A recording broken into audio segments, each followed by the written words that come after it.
آپ صلی اللہ علیہ وسلم کی وہ پیاری حدیث جس میں آپ نے جو ہے زمین پر 4 لکیریں اسٹریٹ لائنز جو ہے آپ صلی اللہ علیہ وسلم نے ڈرا کیے، اور صحابہ سے پوچھا کہ آپ جانتے ہیں کہ یہ کیا ہے؟ صحابہ نے عرض کیا ہمیشہ کی طرح اللہ اور اللہ کے رسول بہتر جانتے ہیں۔ تو آپ صلی اللہ علیہ وسلم نے فرمایا یہ وہ 4 خواتین ہیں جنہوں نے اپنے ایمان کو کامل کیا، مکمل ایمان والی 4 خواتین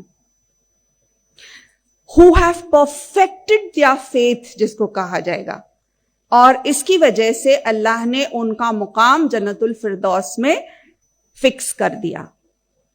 ہم جانتے ہیں وہ کون 4 ہیں، اور یہ حدیث عام ہے عزیز بہنوں، لیکن آج میں اس بات کا ذکر اس لیے کر رہی ہوں کہ جیسے ہی ہم ان کا ذکر کریں ہم اپنا تجزیہ، اپنا جائزہ لیں ہم کہ اگر میں ان کی جگہ پر ہوتی تو کیا میں ویسی قربانی دیتی؟ اگر ایسی آزمائش میری زندگی میں آتی تو کیا میں سچ مچ اللہ تعالی کی راہ میں استقامت کے ساتھ عزم جو ہے نیت کے ساتھ کیا میں سچ مچ اللہ تعالی کی نظروں میں کامیاب بندی ہوتی؟ حضرت خدیجۃ الکبریٰ آپ صلی اللہ علیہ وسلم کی سب سے چہیتی بیوی، جن کو کہ اللہ کے رسول صلی اللہ علیہ وسلم نے فرمایا کہ وہ کامل ایمان والی تھی۔ ایک ہی انسیڈنس پیاری بہنوں میں ان کے تعلق سے بتاؤں گی۔ دیکھیے، جب اللہ تعالیٰ نے سب سے پہلی وحی نازل کی، اقرا بسم ربک الذی خلق، اس وقت آپ صلی اللہ علیہ وسلم کہاں تھے؟ غار حرا میں تھے، اور آپ صلی اللہ علیہ وسلم حق کی تلاش میں اللہ کی عبادت اور اللہ کو یاد کر رہے تھے۔ اس وقت جب آپ صلی اللہ علیہ وسلم نے اتنی بڑی ہستی جبرائیل امین کی دیکھی، right from east to west, آسمان پر پوری چھائی ہوئی ہستی، اتنے زیادہ پر زندگی میں کبھی جو ہے خواب و خیال میں انسان سوچ بھی نہیں سکتا، اس طرح کی ہستی جب آپ نے دیکھی، اور جب وہ آپ صلی اللہ علیہ وسلم کے قریب آئے اور کہا اقرا، آپ صلی اللہ علیہ وسلم نے کہا ما انا بقاری، اور آپ اس وقت ظاہر ہے کہ گھبرا گئے۔ اس کے بعد کا طرز عمل کیا ہوا؟ محمد الرسول اللہ صلی اللہ علیہ وسلم کے پاس 4 آپشنز تھے۔ آپ چاہیں تو اپنے اہل کے پاس جا سکتے تھے، یہ واقعہ جو ہوا، اس کی گھبراہٹ اور اس کی کیفیت تھی جو تھی اس کو سنانے کے لیے اور اس کے بارے میں بتانے کے لیے، اور کچھ سکون کی تلاش میں، خیر کی تلاش میں آپ جو ہے اپنے اہل کے پاس جا سکتے تھے، اپنے سب سے چہیتے دوست یعنی کہ ابو بکر صدیق کے پاس جا سکتے تھے، آپ صلی اللہ علیہ وسلم جو ہے کسی اور کے پاس جا سکتے تھے، یا آپ صلی اللہ علیہ وسلم حضرت اپنی بیوی حضرت خدیجۃ الکبریٰ کے پاس جا سکتے تھے۔ آپ نے کون سا آپشن چنا؟ کس کے پاس گئے آپ صلی اللہ علیہ وسلم؟ ہم جانتے ہیں کہ آپ نے حضرت خدیجۃ الکبریٰ کے پاس جانا پسند کیا۔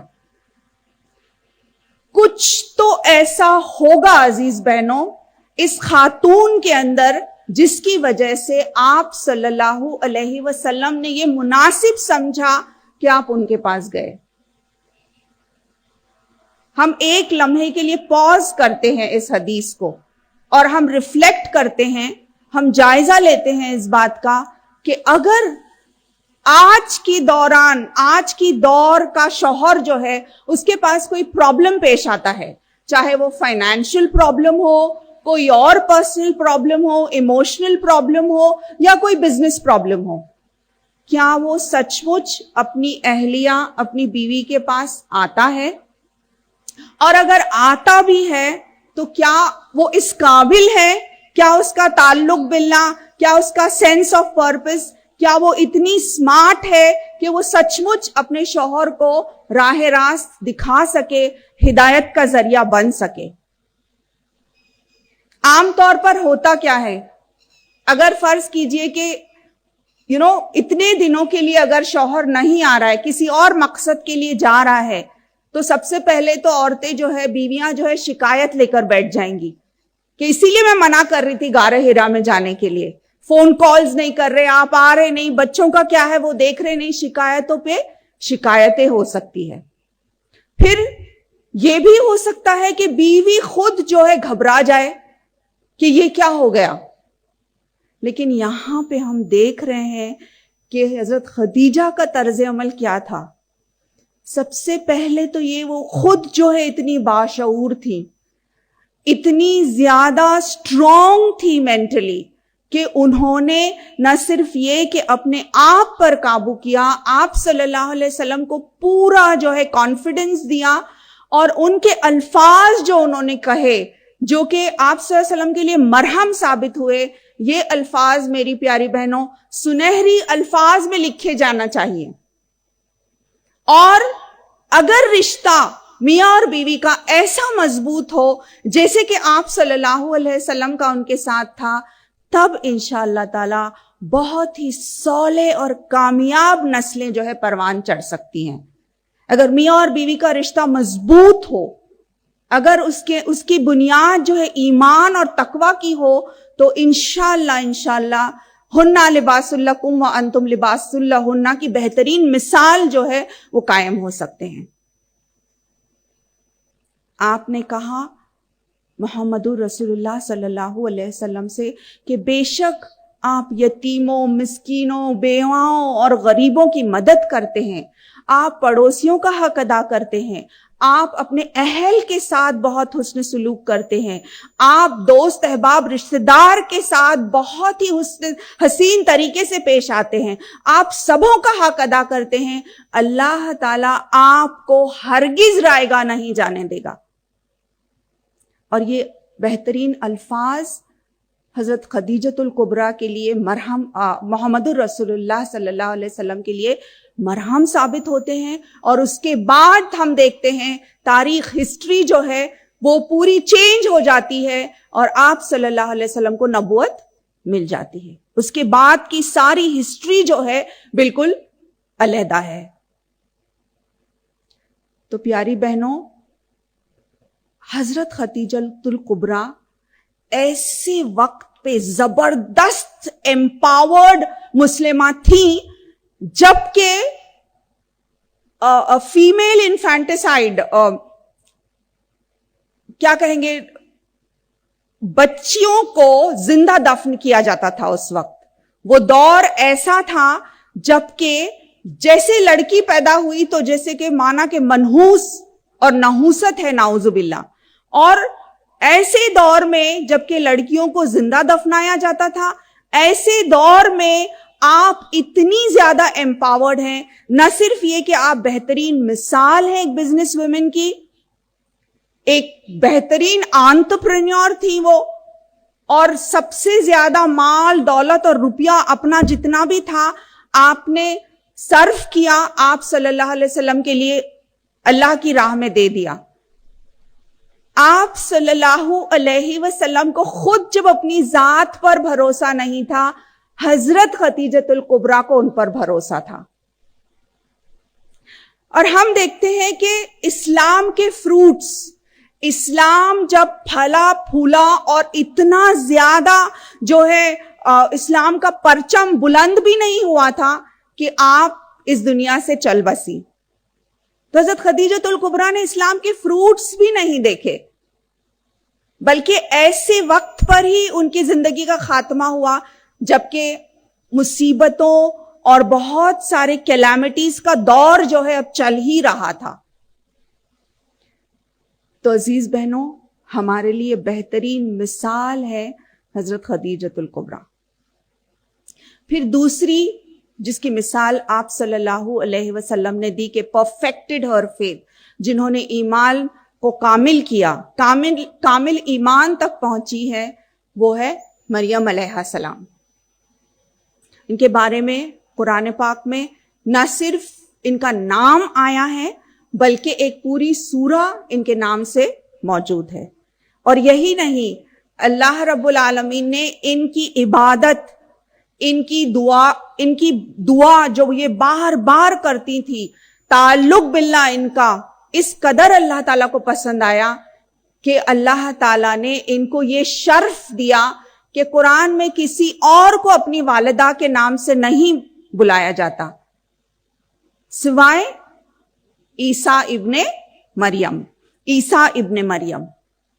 تو یہ شرف جو ہے، یہ اعزاز جو ہے ان کو حاصل ہے، یہ اس لیے ہے کہ اللہ رب العالمین ان سے راضی ہو گیا۔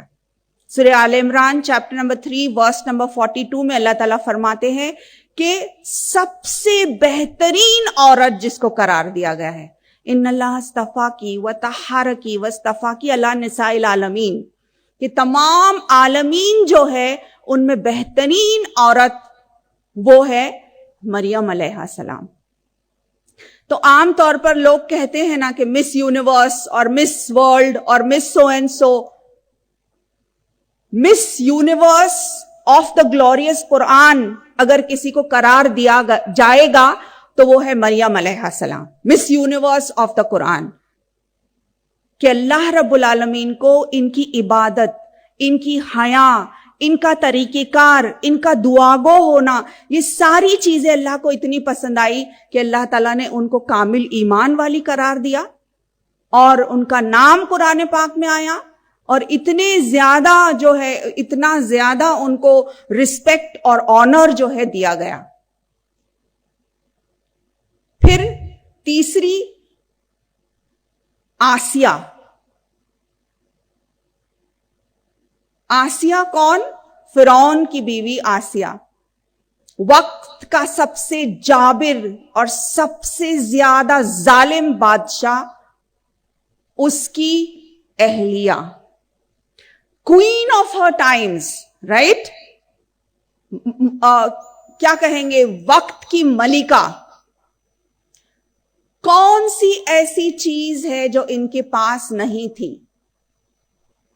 آج کے دور کی لڑکیاں یا خواتین، ہم اور آپ جس چیز کی خواہش رکھتے ہیں وہ سب کچھ ان کے پاس تھا۔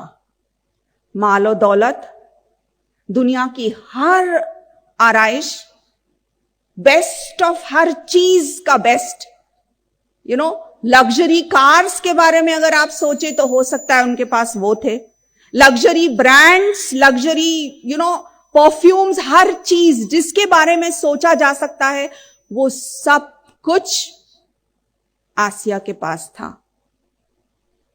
لیکن کون سی چیز تھی جس کو انہوں نے ترجیح دی؟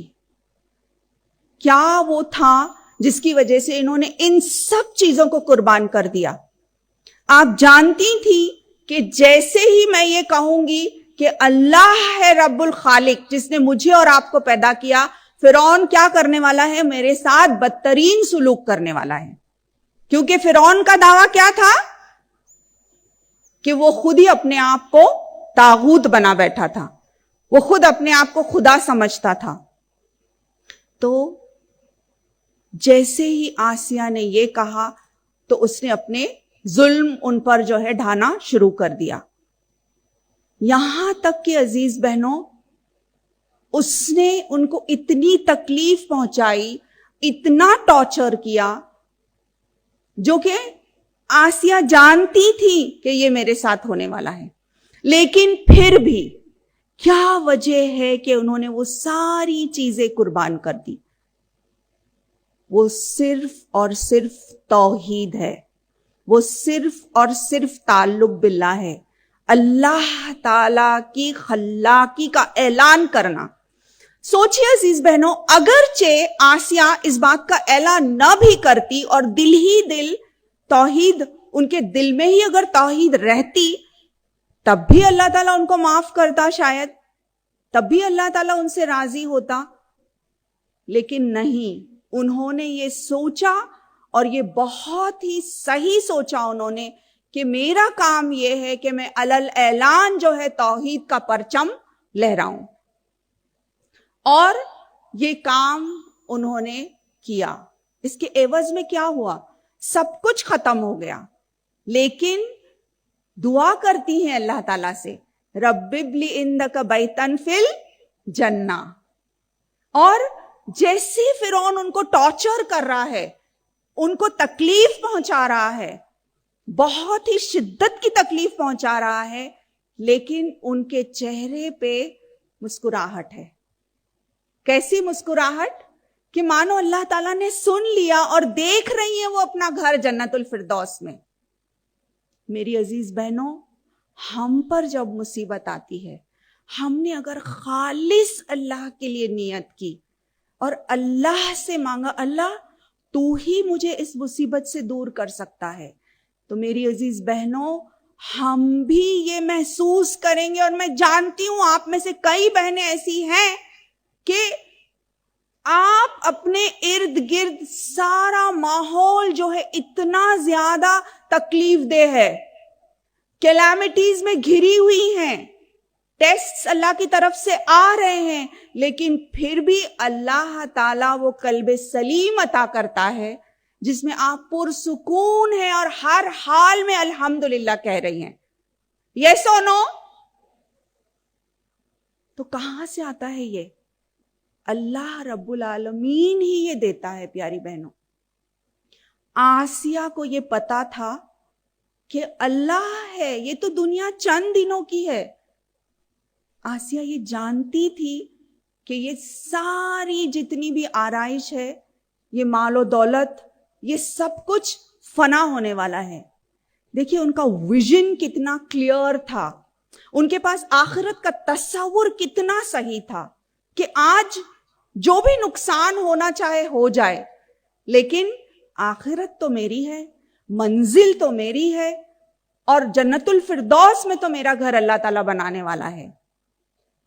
تو عزیز بہنوں، لائف جو ہے یہ ایک ٹیسٹ ہے، امتحان گاہ ہے، اور ہم سب ہمیشہ اتار چڑھاؤ زندگی کے ہمیشہ ہمارے سامنے آتے ہیں، لیکن کیا اس وقت ہمارا طرز عمل ویسا ہوتا ہے جیسا کہ ہم کو آپ صلی اللہ علیہ وسلم نے بتایا کہ یہ 4 خواتین جو ہیں، اور ان کے علاوہ اور بھی ہیں جتنی بھی صحابیات ہیں جو ہمارے سامنے مثالی زندگی جن کی ہے، کیا ہم ویسا ہی طرز عمل کرتے ہیں؟ اور اگر ہم نے ویسا کیا تو ان بٹوین دا کیلامیٹیز، دنیا کی تمام جو ہے مشکلات میں رہنے کے باوجود ہمارے چہرے پہ مسکراہٹ ہوگی، ہمارے دلوں میں سکون ہوگا، اور ہمارے ایمان سے ہمارے دماغ اور ہمارے دل اور ہماری روح جو ہے منور ہوگی. تو یہ ساری سٹوریز احادیث میں اور قرآن میں بس یوں ہی نہیں نازل ہوئی ہے پیاری بہنوں. اگر ہم اس کو بس یوں ہی پڑھ رہے ہیں ایصال ثواب کی نیت سے، ثواب تو مل جائے گا، لیکن جب تک ہمارے اندر وہ تغیر پیدا نہیں ہوتا، جب تک ہمارے اندر وہ تحریک پیدا نہیں ہوتی، ہمارا پڑھنا جو ہے پھر وہ کوئی مقصد والا نہیں ہوگا. چوتھی، آپ صلی اللہ علیہ وسلم کی پیاری بیٹی حضرت فاطمہ رضی اللہ تعالیٰ عنہ.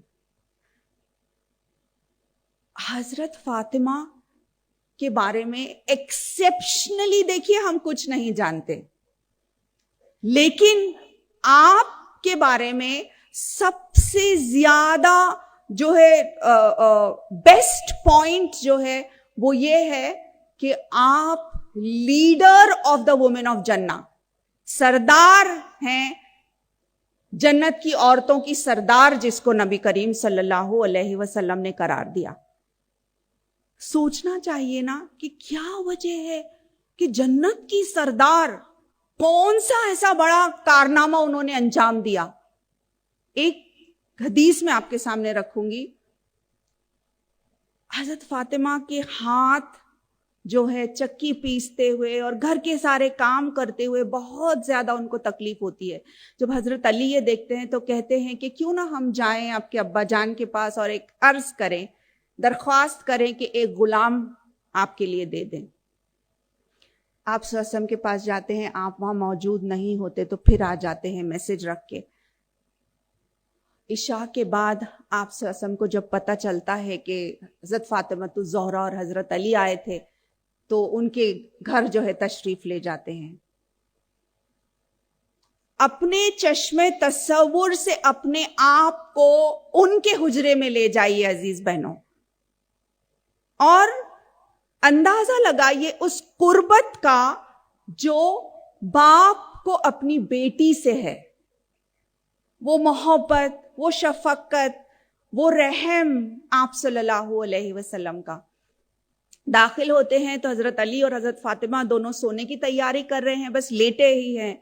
جیسے ہی دیکھتے ہیں آپ صلی اللہ علیہ وسلم تو اٹھ کر بیٹھتے ہیں, کہتے ہیں کہ نہیں ویسے ہی بیٹھے رہیں آپ. اور ڈسکرپٹیو حدیث ہے عزیز بہنوں, آپ جا کر بیٹھتے ہیں دونوں کے بیچ اس طرح سے کہ آپ کے پیر جو ہے ایک طرف حضرت علی کے پیر سے لگا ہوا ہے اور دوسری طرف جو ہے حضرت فاطمہ رضی اللہ تعالیٰ عنہ کے پیر سے جڑا ہوا ہے. اتنے وارم اور اتنے کلوزڈ انوائرمنٹ میں دیکھیے ایمبیونس جو ہے وہ کتنا زیادہ اہمیت والا ہے. اتنا وارم جو ہے ماحول ہے, اور آپ صلی اللہ علیہ وسلم کہتے ہیں میں جانتا ہوں کہ کس وجہ سے آپ آئے تھے میرے پاس, لیکن کیا میں تم کو اس سے بہتر نہیں عطا کروں؟ کیا میں تم کو اس سے بہتر فارمولا نہ دوں؟ کیا میں تم کو اس سے بہتر سولوشن نہ دوں, اس سے بہتر نسخہ نہ دوں؟ پھر کہتے ہیں فاطمہ تسبیح جو ہے وہ ان کو گفٹ کرتے ہیں, اور وہ تسبیح ہم جانتے ہیں رائٹ, 33 مرتبہ سبحان اللہ, 33 مرتبہ الحمدللہ اور 34 مرتبہ اللہ اکبر. تو یہ تحفہ آپ دیتے ہیں.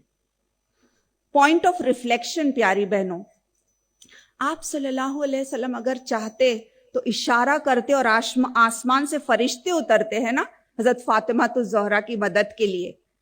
آپ کا بس یہ اشارہ, بس حکم کرتے تو سارے غلاموں کی لائن لگ جاتی ان کی مدد کے لیے.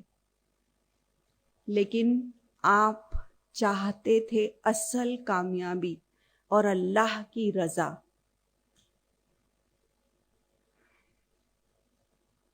آج ہم اپنا جائزہ لیں,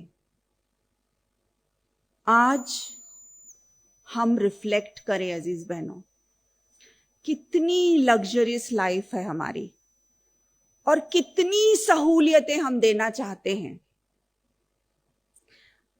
محمد الرسول اللہ صلی اللہ علیہ وسلم نے ایسا سپر ٹونک جو ہے نا, سپر پاور تسبیح حضرت فاطمہ کو دی کہ حضرت علی اور آپ یہ کہتے ہیں اس کے بعد میں زندگی میں کوئی ایسا مرحلہ نہیں آیا کہ میں اس تسبیح کو بھولا اور میں نے اس کو نہیں اپنایا, اور اللہ تعالیٰ نے اس کی بدولت بہت برکت عطا فرمائی.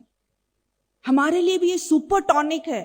ہم اکثر کہتے ہیں نا بہت درد ہو رہا ہے, بیک میں پین ہو رہا ہے, نی میں پین ہو رہا ہے, یہ ہو رہا ہے.